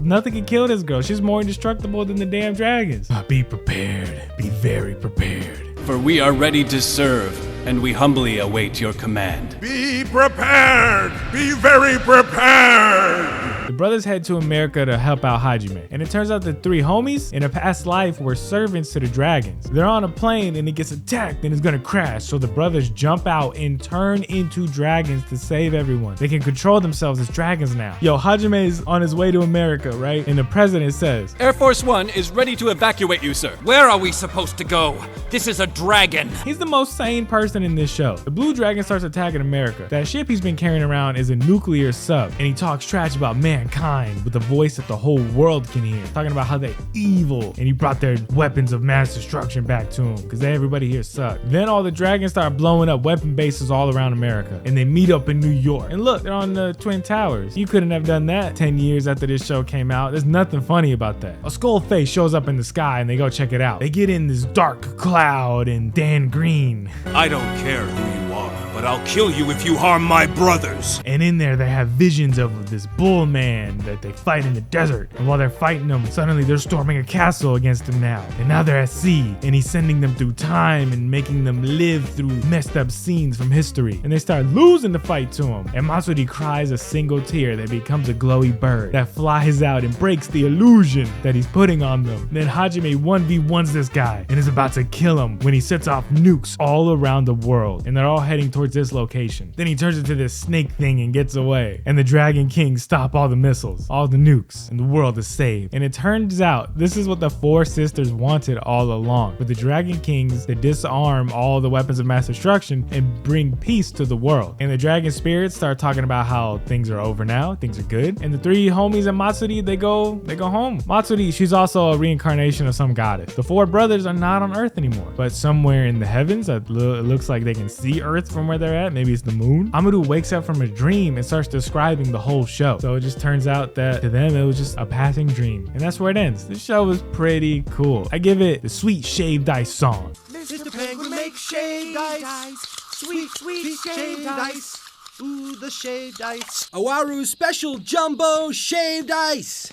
But I poured the syrup. Out of 10. Up next, releasing June 27, 1991, the Gakuen Choujo Tai, or the Schoolgirl Super Team. This is 45 minutes. This one opens up with a giant monster attacking his city. Yumi's running around and looking for her friends Okay and Mai. The monster has Okay in its hands and is about to stomp on Yumi when Mai stops it with her super strength. Then Yumi powers up and flies at the monster, then shoots a spirit gun into its mouth and blows it up. But it's still alive, and a ghost hand comes out and grabs her. Then she wakes up. It was just a dream. But it turns out that her and her friends do have psychic powers. Yumi, she has clairvoyance, she can teleport, levitate, and apparently shoot laser beams at her fingers. Okay, who's telepathic and kind of does this loud voice screeches that mess people up. And Mai has super strength. They're really good friends, and they all attend Yamashiro Academy. And Yumi thinks that weird dream was some kind of premonition. We'll cut to these kids doing a dated salute. They're all members of the Psychic Power Research Society, a new cult at their school, which is run by Rika here. The girls learn about the new club and go check out a demonstration they're holding. Hito, this guy here, is blindfolded and does some psychic stuff. He's reading cards and making chairs float and making this dude unable to get up. Okay is watching in the crowd and thinks he's hot and cool, and yo, she starts screaming and it's a quiet room, girl.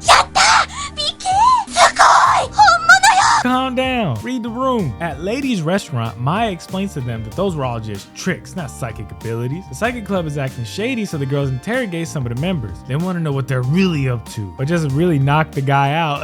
They didn't get many answers. When they're gonna get caught by Rika, Maya clotheslines her and they cheese it with teleportation. So Rika sends these goons in crazy hoodies after the girls. This is high school. Maya clotheslines and beats up a few of them, but they keep getting back up until Hito comes up. He comes in through the the window and he knocks out all the dudes with psychic powers. Then he dips out the window. Man, that orange drink looked good. Yumi and Mai are talking about what they should do next. Okay, she goes to the roof and sees Rika about to kill Hiro, and she saves him using her voice magic. And the girls hear it, and when they go to the roof, they find Hiro passed out, but Okay is gone. When he wakes up, he lets them know that Rika took Okay and that he'll help them get her back. They got Okay in a cage where her powers won't work. The girls and Hiro bust into the evil fortress using their powers, teleporting in and floating over these traps. Hiro gives them these bracelets that'll help them keep track of each other if they get lost. Well, it was a hard trick because when they get to Okay, they can't use their powers. The bracelets take their powers away, and Hiro was tricking them the whole time. Now they're gonna get brainwashed, and they're gonna use these three to take over the world. They strap them in these chairs, but Mai, through the power of being angry,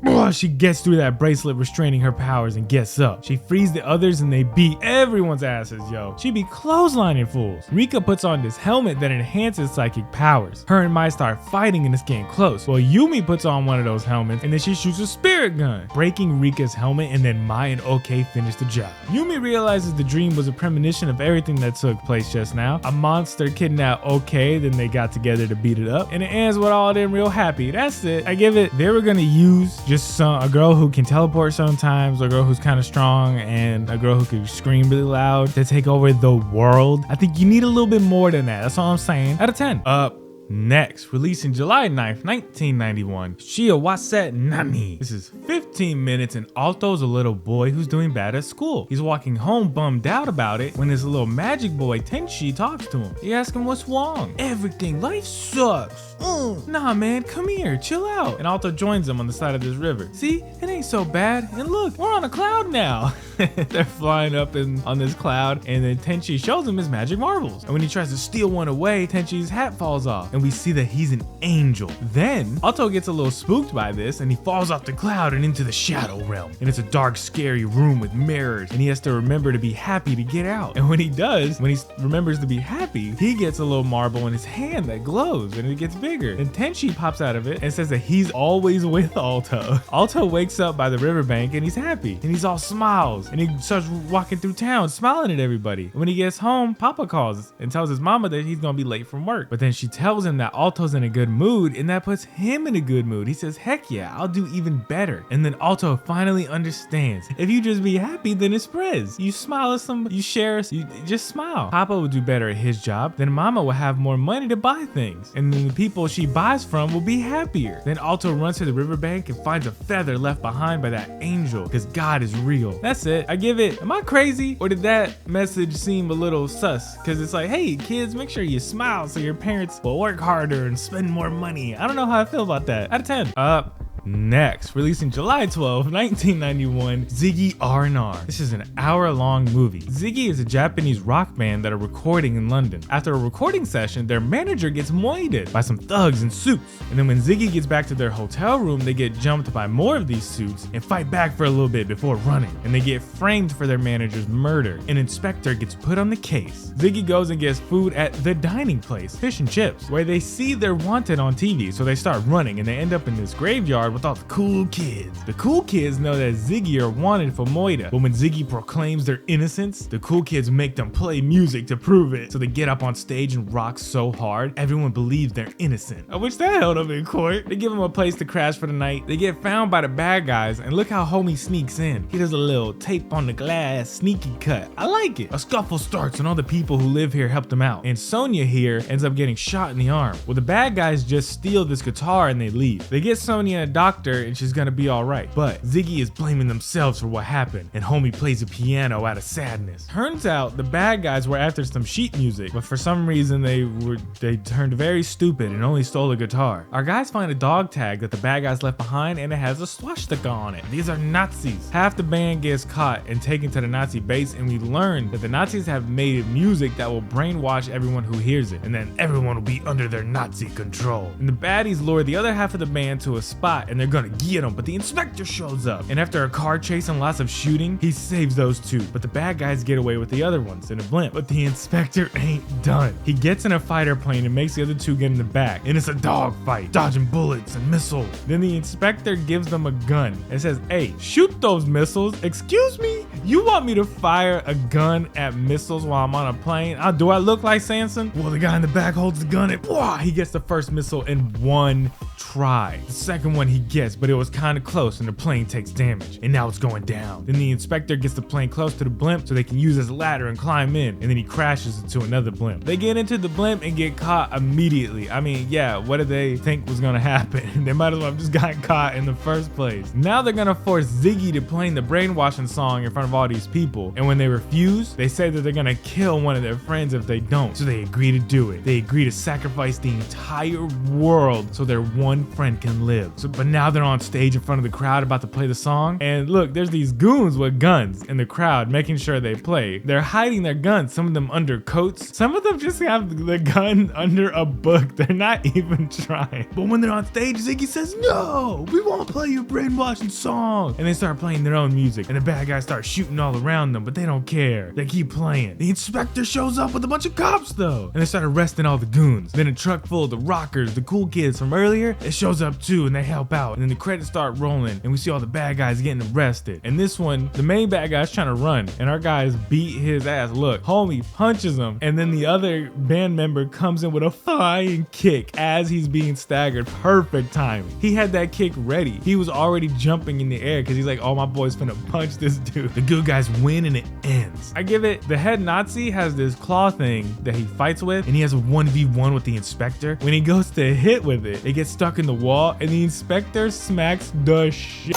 out of him. I laughed so hard. He was trying to disrespect him with that smack. Out of 10. Up next, releasing July 14th, 1991, Brother Dear Brother. This is 39 episodes based on a manga from the 70s, and strap in, get comfy, because this is a soap opera and a lot of stuff happens. This is our main character, Nanako. Nanako starts attending the prestigious all-girls school Seirin Academy, and she writes letters to her old teacher from cram school that she got close with. Just a normal level of close, I promise. She narrates the story to him through these letters. On her first day of school, she's riding a bus and is gonna fall, but she gets caught by Rei, this girl here, and she's in awe of her. She's going to school with her bestie Tomoko, but they end up in different classes. Well, this girl Mariko sees Nanako and immediately asks if they can be friends. So that starts happening there. The first day of school, they gotta listen to this speech about the sorority, an even more prestigious group at this already prestigious school. Only the coolest of the cool kids get to join. You start going to parties and stuff, and everybody who joins the sorority, they always do something great in life. And they're only gonna pick 10 freshmen this year. The school also has 3 super students, Rei from earlier, Kaoru, and Fukiko. Great girls, everybody loves them. After school, Nanako and Tomoko are chilling at Cafe Jama. While chilling, they see Rei walk by, who takes some pills out of her pocket. What's she doing with those? Fukiko is driving by in a nice car and has her driver stop and throws an umbrella at Rei. What's that all about? So days start passing by. At school, Mariko wants to be Nanako's friend so extra bad that she pushes Tomoko out of her way to get to Nanako. She's crazy. She makes a girl move desks so she can sit next to her. Well, the cool kids come into their class and say that Nanako and Mariko are being chosen to try out for the sorority. What? But some of the mean girls in class get upset.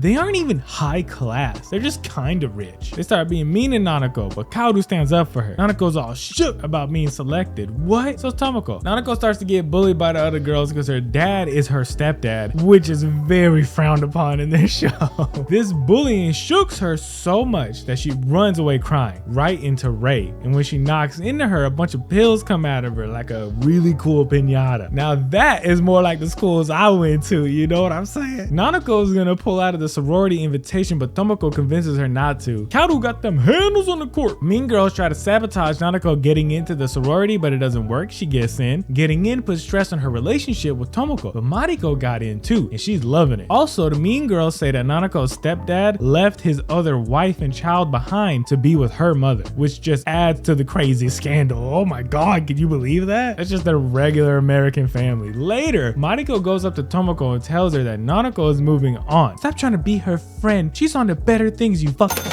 peasant? This works, and Tomoko leaves sad. Nanako and Mariko see Rei taking some pills, and Kaoru smacks her. If you keep this up, you're gonna die. Rei don't care though. The pills make the pain go away. Then Fukiko comes by and asks them to come to the club and help clean up. While they're in there, Fukiko intentionally hurts Rei's hand, and Nanako sees that. What's going on there? Nanako goes up to help Rei, which Fukiko dislikes. Fukiko will remember this. We also learned that the teacher she's been writing letters with is in fact her stepfather's son from his previous marriage, so they're step siblings. Thank God this takes place in the 70s, because nowadays that step shit is basically a guarantee. Nanako's getting bullied, but Fukiko is there to help her. But she's scared of Fukiko because she hurt Rei's hand. She runs into Takahiko, the teacher that's her brother, and he helps her feel better. But she still really misses Tomoko. Tomoko hasn't been talking to her because of the stuff that Mariko said, but Nanako doesn't know that Mariko said that stuff, so she doesn't get why Tomoko is being cold towards her. Yo, the next day at class, the mean girls put a whole box of razor blades in her desk, which is crazy. Nanako goes up to the clock tower to be sad about it, and she finds Rei smoking cigarettes and throwing knives, which is cool as fuck. Tomoko sees Nanako being bullied and saves her, and then she forgives her, and they start being friends again. Mariko has a birthday party at a fancy hotel, but she only invites Nanako and her mom. Yo, weird, but not that bad, right? They got a whole 4-piece playing just for them. But they head back to her place that night, and Mariko doesn't want Nanako to leave. Hey, I get it, sleepovers are fun. Who wants the party to end, right? You know? Well, she threatens to kill Nanako if she leaves. Mariko's mom comes in and holds her back while Nanako gets away. Nanako starts being distant toward Mariko after that, and we learn that Kaoru has a weak heart, so she asks for some painkillers, and Nanako goes to Rei because she the plug. Yo, she pulls out all kinds of pills in front of the whole theater group, so I guess it's an open secret. Kaoru gets better after taking the pills but curses her weak body. Mariko refuses to eat until Nanako forgives her, and eventually she passes out and goes to the hospital. Nanako shows up there and forgives her. It's a big lose-lose situation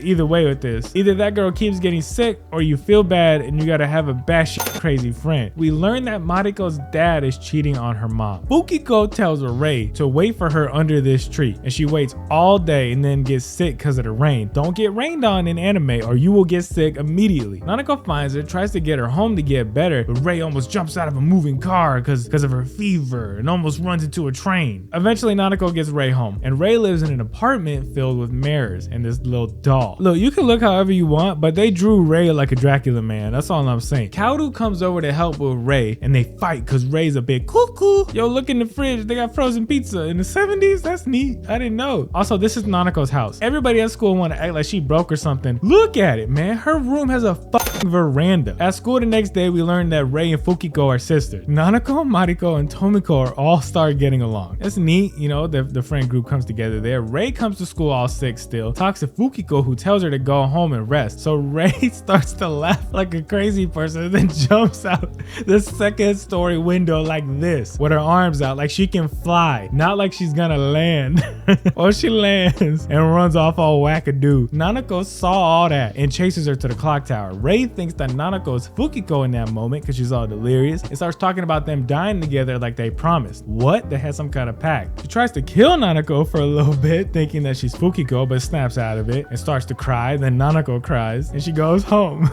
The next day, Fukiko warns Nanako to stay out of her business. Nanako goes to Rei's place, feeds her, then is gonna trash her drugs, and Rei snaps. Yo, those are my pills, yo. Nanako gets scared and runs to the beach where Rei shows up, and they look at the sunset together. She kind of half apologizes. Nanako steals a cigarette from Rei as a keepsake. Fucking Tomoko just goes to school, man. She don't deal with none of this wild shit. Time for midterms. Rei shows up and Nanako's all chipper. Things look up for the kids here at Seirin Academy. Never forget that they are teenagers. Kaoru gets sick, tearing up the court, breaking ankles. She bleeds out her chest. What illness is this? She do get elbowed in the chest a bit. Rei steps in for her, and even though they lose, Rei felt great playing basketball again. She hasn't played in forever, just been doing pills. Mariko wants to smooch Kaoru, we learned that, and Nanako wants to smooch Rei. Ooh. Fukiko gets mad at Rei for playing basketball. I guess Rei ain't allowed to have fun. Later, Rei and Nanako are chilling, and Nanako gets curious about them cigarettes. Then Rei makes her take a puff of that good shit. This is not an option, Nanako. You are gonna smoke this shit. And when Nanako starts blasting that dart, she said, "Oh, I know you like to get wet. That dart was laced, baby. Welcome to the end game." Nanako confesses when she wakes up from that trip, and Rei doesn't respond and starts to ignore Nanako after that. Yo, so she gets shook. Kao notices this situation and says to give up on Rei. The girl's lost to the sauce, man. And Fukiko calls Rei to just say fuck you and hang up. Nanako, Tomoko, and Mariko go to a university fair, even though Mariko thinks it's a bad idea because men will be there. Fukiko tries to stop Nanako because you see, Fukiko is in love with Takehiko, big bro, and she knows that Nanako writes to big bro, so she wants them to not be around each other, and she's jealous. Fukiko locks Nanako in a storage room so she can't attend that fair. Kaoru gets her out of there, and yo, Nanako's mad chill about being locked in that room. She finds a record player and just starts dancing, listening to music. Also, Fukiko loves Takehiko because she knew him a little bit when she was 12. That's it. He caught her hat one time. That's all I'm saying. If you want to just catch hats, give them back, you're gonna get the girl. They go to the fair and have a good time. Fukiko invites Nanako and Mariko to crash at her place for the weekend, and Nanako catches Fukiko being a little cuckoo in her room that night, and Fukiko saw that Nanako saw that. Man, I want a tall, skinny orange soda. And later, Nanako sees Fukiko on a boat, and Fukiko jumps out, swims over to Nanako, drags her underwater and traps her leg in a tree, is about to let her drown, but decides nah and gets her out. Yo, look, they go to Tiffany's. I thought I only know about that from rap songs. Fukiko has a birthday party. Takehiko shows up. Rei plays a song. There's a lot of big drama there. Fukiko liked Big Bro a lot and was gonna play him a violin song, but he couldn't make it to the listen. And ever since then, she has hated her fucking life. That's why she's so mean all the time, yo. That's it. Fukiko tries to get with Nanako to make her stop having a relationship with Takehiko. Rei walks in on that and stops all the craziness, and Fukiko kissed one of Nanako's ears, so Rei kisses the same ear. After all that, Nanako goes, I'm losing my mind. Yeah, I mean, none of it's too bonkers, but it's just so wacky. I don't blame you, girlie. You have 14 more episodes. Stay strong. Rei and Fukiko had a pact when they were smaller that they was gonna take themselves out, so Fukiko cut Rei's wrist but got scared when she saw all the blood, so she backed out and called for help. Rei and Fukiko are talking about this on a roof when Fukiko says,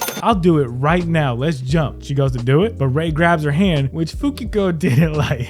She wanted to go. Mariko's parents are getting divorced and she's sad. The mean girls talk about it in class, and Mariko, who we all know is unstable, goes to cut a bitch. Yo, she starts it calm as hell. Look, the bully's talking mess, and Mariko's taking her stuff out of her bag like, okay, yeah, I got my pencils, got my book, I'm gonna cut a hoe. Where's my eraser again? Like, has anybody seen my eraser? Mariko runs out of the school after she cuts her, and she's gonna jump off a bridge, but Takashi saves her. Takashi is Fukiko's brother. We met him earlier. He wasn't important until right now. Mariko deals with her family problems. Things get a little better, you know, after she tries to light the house on fire and kill her family. She gets suspended from school for 3 months for cutting a girl and expelled from the sorority. Nanako leaves the sorority because she thinks it's BS that Mariko got expelled. I like this animation choice right here. Look, Nanako runs, freeze frame, Tomoko catches up, freeze again. That was very neat. I liked it. Kaoru holds a pep rally to get rid of the sorority. They got to get 2/3 of the student signatures and take it to the school board for them to consider it. They just think it's a bad thing for the school. It creates too much division. The petition causes a big stir at the school. Some of the sorority members try to stop them from doing it, and they get the bully girls to work for them, and Rei stops them. And then the head bully takes the blame. Her name is Aya, and when she takes the blame for her cronies, she says, man, I've had enough of this, and she's going to walk into the ocean and never look back. But the main three save her, and she comes around and signs the petition herself. These fools are so dramatic. Fukiko doesn't really care about the petition, and all the people starting to hate the sorority, and the sorority girls are mad that she seems inactive, and they go to get Nanako. They bring her to this abandoned building, and the conversation gets heated, and Nanako almost gets shoved off this rusty railing, but she doesn't. Lots of drama around that. Most of the members of the sorority resign before it can be abolished, and Fukiko holds one last meeting, and only Rei and our main character show up to hear the speech. Rei starts doing better, man. She sees Fukiko's pretty chill about the sorority stuff, and is like, yo, I can be happy. If she can be happy losing the thing she loves there, I can be happy with my life. And Rei and Fukiko, we learn, are full sisters, but Fukiko thinks that they're half sisters. Then later, Rei and Nanako are chilling and say that they're gonna meet up to watch the sunset later. Rei's on her way to go watch the sunset with Nanako later, and she stops to get her a flower, and it falls out of her hand, and she drops it over a bridge. And when she goes to catch it, she falls over the railing out and gets hit by a train and dies. Everybody gets shook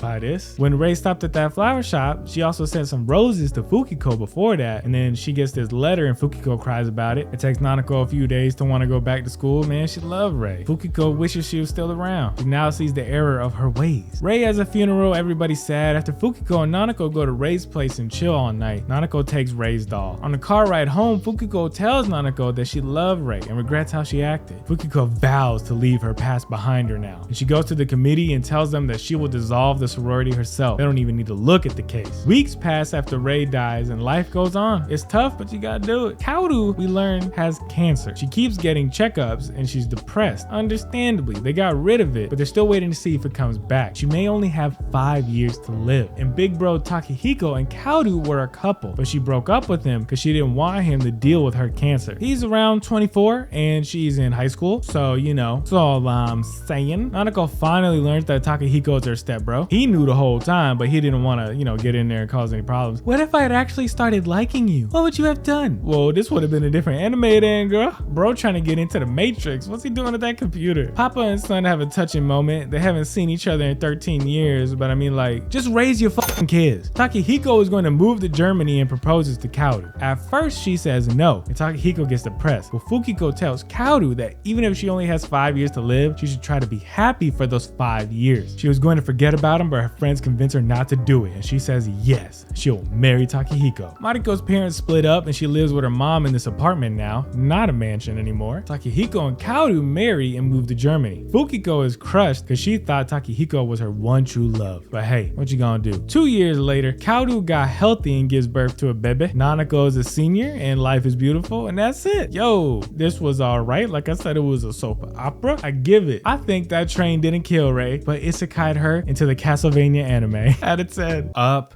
next, releasing July 21st, 1991, NG Night Lamune OVAs. This is 3 episodes and we covered the show in part 1. And this takes place 3 years after the show ended. Everything's all peaceful in Hara Hara World and Decider's head of security. Everybody's all happy. Then the clouds get all dark and there's red lightning and a big black ball comes out of the sky and uses this gas to freeze the kingdom. Then it sends these robots out to capture Tamaku and Snakebird, the little shoulder guys that can summon the mechs, and they get Decider. But the 3 princesses manage to escape to Earth and they're gonna try to find Lamune and have him save the day. But Lamune's back on Earth and he's lost his memories. He's been going to school like a regular boy. So when Milk shows up, he don't recognize her and she gets upset. But I mean, come on, it's not his fault. He don't remember. It's weird magic, isekai and stuff. Cut to Dr. Catastrophe, which is an awesome name. He's talking to the ghost of Don Harmarge and is trying to resurrect them. He has all the Guardian Knights that he stole from Hara Hara World, and now he sent an assassin after our heroes. The assassin is Decider, who's being mind controlled, and he rolls up on Lamune and Milk and he's riding a motorcycle and shooting an Uzi at them. That's such a normal assassin. No silly bombs. He didn't tie their legs together to a thing and then make them play a card game where the loser dies. He's just gonna shoot them. They run away and get some drinks after that, and Lamune is pretty chill for someone who doesn't remember any of this stuff. Later, Decider corners them at this construction site and it does get a little bit wacky. They have a lightsaber duel, and during the fight, Lamune is gonna fall off a ledge, and while Milk's trying to help him, he remembers who she is. And as they're both falling, Coco comes up and saves them before they hit the ground. Then Catastrophe flies his big mech castle into the sky. Then he sets a timer bomb and it's gonna blow up Hara Hara unless they stop him. They have 12 hours and 2 more episodes. The enemy ship is operated by these chill dudes. Look at these guys just kind of walking around all cool. I like them. Our heroes drive into the enemy base and Milk drinks a whole 2-liter of orange soda real quick. They drive around until they run into Decider, and during the fight, they break him, Tamaku, and Snakebird free of their brainwashing, so now the crew's all back together. They make it to Dr. Catastrophe, who uses this machine to absorb the power from all the Guardian mechs, and then he resurrects Don Harmarge, who's back, and he's in an enormous mech. And after this, the Doc breaks free of his mind control, so now Lamune and Decider get into their old mechs, and they try to fight him, but they're getting beat easy. Harmarge's mech is so big, at one point they get on it to start hitting it, and they just look like little toys on his chest. Don Harmarge's mech has infinite energy because of a thing in there, and there's no way they can win. Well, Dr. Catastrophe tells them the only way to stop it is to destroy the core, and it's behind all kind of defenses in his base, and they gotta get in there and do it. The princesses gotta try, even if it seems impossible. So Lamune distracts Harmarge while Decider and the princesses bust in and go do that. And while he's fighting him, oh, his mech loses an arm. The others get into the enemy base and they gotta get past all these traps, guns, and water flushing them out of the base. Lamune's bleeding and tired, and he's about to die to Harmarge when Milk kisses him, and through the power power of love and friendship, his mech's arm comes back and he gets a power up. Then the others manage to destroy the core and stop Hanmage's limitless energy. This gives Lamune an opening that he uses to cut Hanmage in half, blowing him up and winning the